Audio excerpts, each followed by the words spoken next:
if you look at the research, the outcome measures that are often used are easy ones. Did I change the VAS on this patient?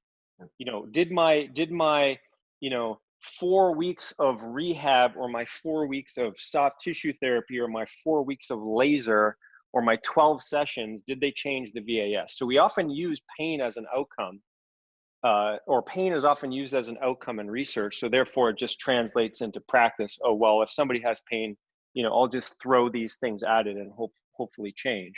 And then the other thing that we often use in research is, somehow did this lead to a change in range of motion or strength somehow?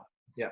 Which we know is one of those things that takes a lot longer than 12 sessions of laser, or 4 weeks of 1 hour a day foam rolling to actually change. So I think, coming back to all of this, I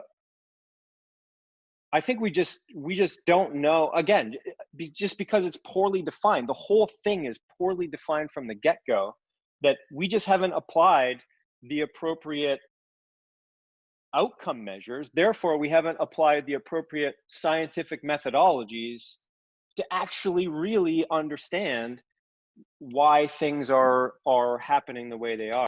Yeah, I mean, I've unless we study soft tissue with the precision that surgeons study their craft with, we're never going to know the true benefits, right?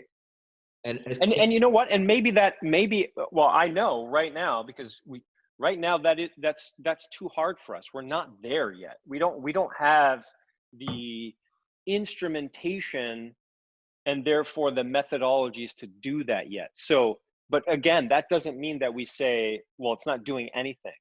Well, means that.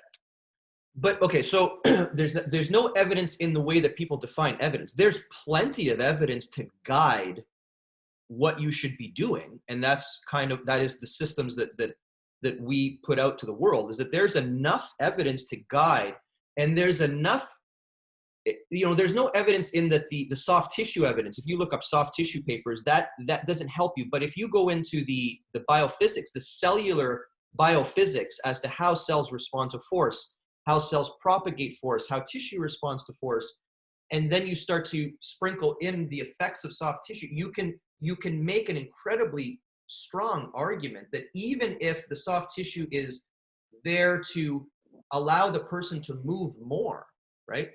Yes. Then it's good enough just at that. Like, it's good enough to, no one's going to tell me that moving tissue is, and the application of internal loads by, force, by lifting, by pushing, by training, no one's going to say that doesn't change tissue. That would be a crazy thing to say, right?